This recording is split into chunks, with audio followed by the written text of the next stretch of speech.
excited.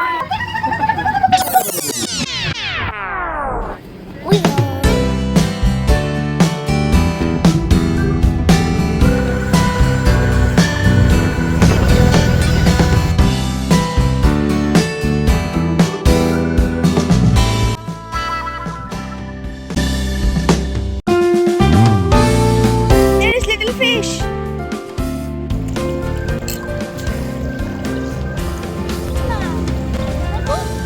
Seaweed. Seaweed.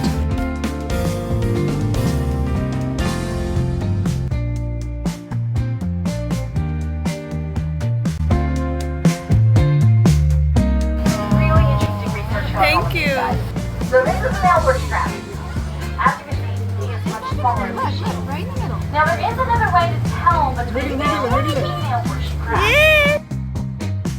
Where that little triangle is. Female bush Thank crab. you. There's just a way to get the whelk off and slide it back. Thank you. Much on very often. The other really cool thing about the whelk is the Thank shells you. on the back. They don't show What you about- 2 feet. However, 2 feet is considered even small for any spider Yo. crab. But and built on dirt, put out there on This is a Asiatic island, which is and he named it Martha's